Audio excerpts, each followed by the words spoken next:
I'm gonna try the glasses. Hopefully they're not too like buggy. Okay. Hey guys, welcome to MS Music. This is Michael. And this is Stavion. Let's talk about some music. Alright. Okay, so today's topic, we're going to be talking about the aging of artists. Like, specifically what we're talking about is how artists change and how their art changes as they grow. As they grow as people, as they grow as artists, and everything. So an evolution, if you suppose. Yes, and I feel like the biggest point that I really want to tackle here is like, I feel like we as audience members or fans don't necessarily always like to take that ride with them, right? So a good example that I always like to use is Eminem. You can't sit here and tell me that, you know, the Eminem that made Encore is the same Eminem that made Music to Be Murdered By. Now I liked both sets of work before we get started. I like both sets of work, but the truth of the matter is Eminem was a completely different person by the time he wrote Music to Be Murdered By. Like, while he was writing his earlier works, you know, the Marshall Mathers LP, you know, all of his earlier works, he was coming from a lot of anger, I will say. Like, I mean, obviously that's his main emotion. Like, that's his shtick, basically. So, as you get older, there's only so much you can be angry about feasibly. You know, especially when you're Eminem, when like literally everybody knows you. Like, you are. I mean, I'm sure that can get annoying. I'm sure that can get annoying. Like, No. I think what you're trying to say is like, from the youth and how much you've grown as a person. It could be just anyone in general. People just learn how to deal with their anger, their frustrations, their come-ups, and deal with their trauma. And they have the wisdom now. And when they develop the wisdom of getting over those past traumas and being able to accept them for who they are, they don't have to say the same thing over and over again. So a lot of artists, especially like in your case, Eminem, starts off angry as hell, talking about abuse, talking about his mama, talking about his girlfriends, everything, even his daddy that wasn't even there. So it all makes sense where it came from. You can check it out in the background. But to kind of jump off what you were saying, he got older, he learned some things. He learned, hey, you don't have to be angry to be successful. You know why? Why? Because you can start. Wait, what was it again? The radio show.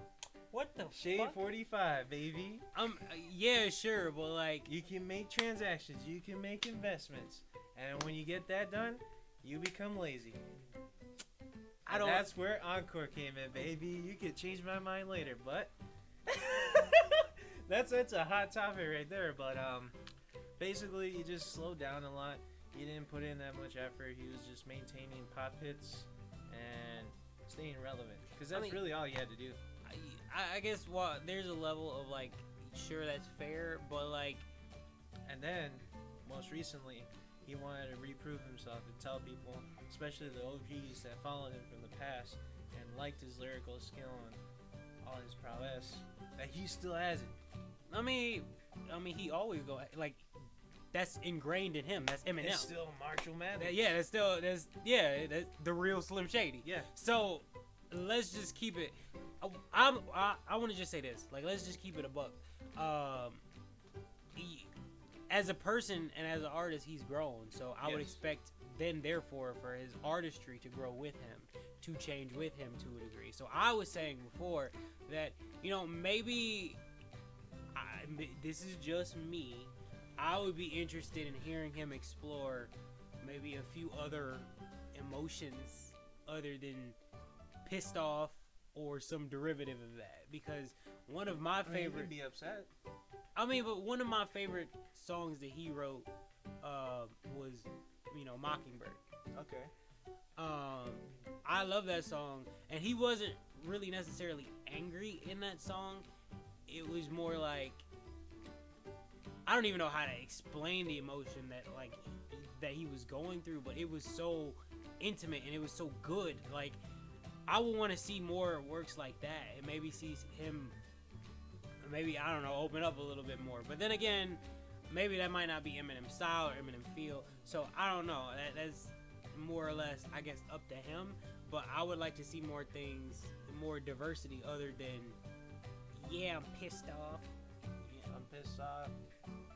I have something to prove. I'm still a good rapper. Nothing's really changed. But no, I get you. That one music video that he made was super compelling because it did two emotions, right? It did the angry emotion of being a stan from Stan. Yeah. And it also showed the confused, like, what do you call it? How he actually felt as Marshall Mathers reading these actual, like, fan letters that he would get from his stans. So you were speaking about Stan specifically? Yes. Okay. There's two emotions that go around in there, and the confused, frustrated bewilderment that Eminem shows is very compelling. He just doesn't do it very often. I would say, I think that was a grade A example. To me, like, to be 100% honest with you, that song was very impactful. People, you know, even today, be like, oh, I stand for this group, or I stand for this artist or that artist. So I think that you might be onto something there. Like, that did show, you know, two separate emotions and two separate thought processes. But, hypotheses. Something like that. Yeah, a lot of syllables. A lot of syllables. Supercalifragilisticexpialidocious. Okay. But yeah, like, it's very interesting to see just the difference between the two, and how, you know, the fans' anger and, you know, being riled up versus his, like, actual concern for this individual, despite not really knowing him like that. And, you know, he just kind of respected him as, like, a fan, but then the man took it way too far and ended up killing himself and his wife, yeah, obviously in the video. But girlfriend, yeah. Well, yeah, girlfriend, my bad. Pregnant girlfriend. Bro, drunk. we not going through all of the steps. I got it. There's a bridge. But go ahead. Anyways, he's changed a lot from back in the day. He used to be angry. Then he got kind of lazy. Then he kind of got soft. Then he got angry again. So, like, I don't know. I think anyone can change. Anyone can bring the heat. He's also gotten a lot more wise, especially in the decision making and how a lot of these newer, what would you call them? Newer artists, newer age artists, yeah. New age, just the new age sound coming in, and him wanting to influence them some more. Still show him who's boss, who still can bring the bars. But not only that, but lead him into a direction that'll actually have a career that'll last longer than 10 seconds. Shout out to Mr. Pump. You know who you are.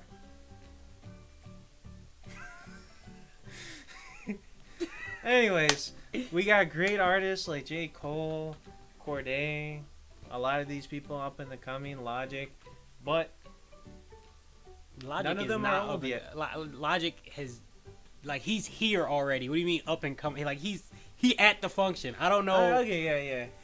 He's popping out more than some people. I'll give him that. But, like, no, Logic been on the scene for a minute. Yeah. Well, he's just barely popping out.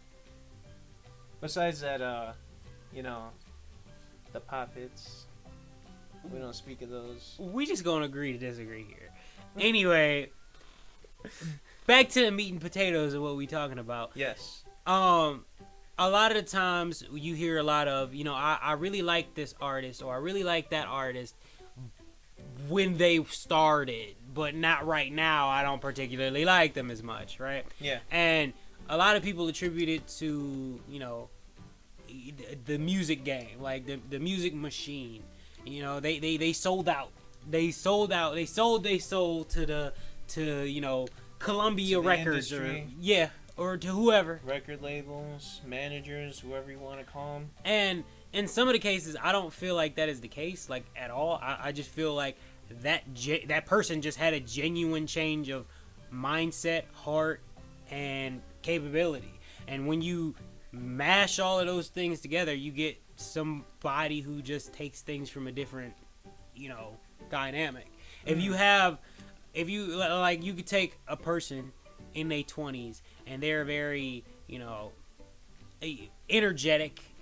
They have a lot of energy about them. They do a lot of things. They might be into a lot of clubs and into a lot of things. But if you take the same person at the age of 60 or something, maybe they don't want to go out and party every weekend. Maybe they don't want to do X, Y, and Z things. So I don't feel as though we make allowances for things like that. We just expect them to be that version of themselves for the rest of their existence, and that's unfair to those artists. I feel we need to allow artists to change and to grow, and sometimes that growth and change isn't necessarily where you wanted them to go or where you wanted them to grow to, but I do feel like sometimes it's necessary. Yes, and I do have an example for what you just said right there. Joyner Lucas. I follow some of his older music, all the way from Winter Blues until he started popping off with what's his name? I woke up Chris.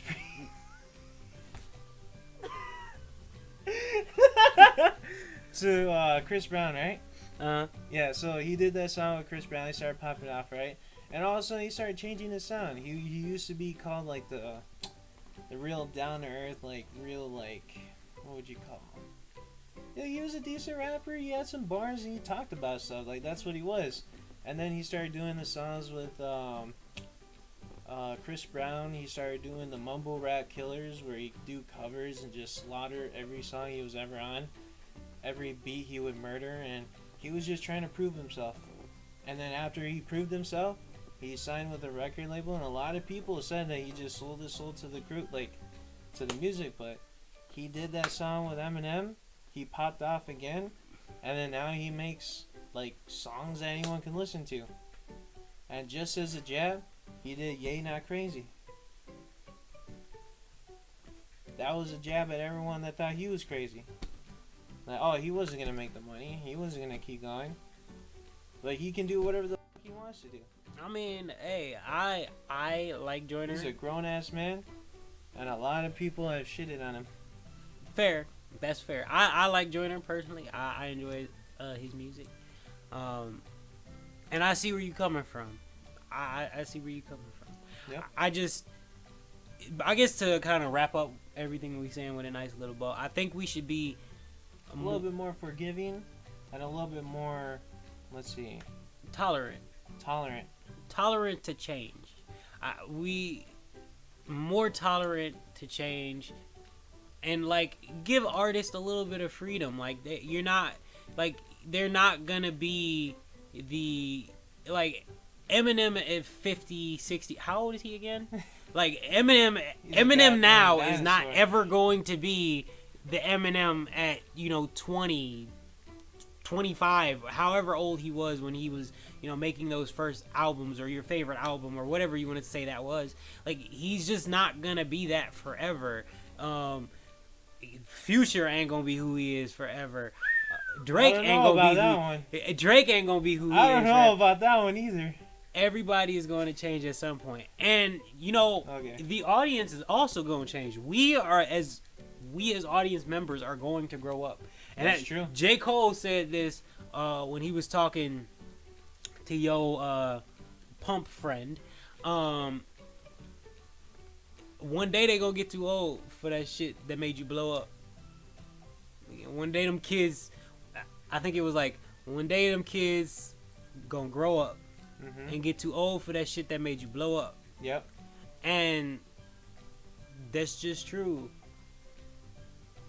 We as audience members grow, but I do feel like we need to be tolerant of the artist also growing. And that's all I want to say. Okay. I agree with you. I don't have anything bad to say. I kind of like where this generation is going. A lot of people are outgrowing music that used to pop off. Like no one even listens to T.I. anymore. Neo, who's that? R.I.P. I used to bump that shit in my car, Neo. My boy Neo, and I still kind of fuck with that shit. Yeah. But like that's your preference, and you're a lot more forgiving than the average person. That is true. You can say that, right? That is true. But everyone has their own right and opinion to whatever they like, and you know, trends are trends, and people like what they like. Popularity is a bitch, ain't it? Huh. Well, we ain't popular yet, so we can't really speak on that one quite yet. Yep. Comment in the comments below how popular you think Stavion's gonna get if you ever get popular. And then also comment below who's the more attractive person. Nah, playing. What? Okay. Hey, my bad. Like, comment, subscribe. You know, what's your thoughts on the conversation? And hey, yo, you know, share us with your friends. Hope you enjoy. Yep. Before we end the video, one more piece of homework for you guys. Comment down in the comment section below. Who do you think changed in the last 5 years? It doesn't have to be that long. Doesn't have to be that new. Just let us know who do you think had the biggest growth in the last 5 years, and maybe we'll get back to you.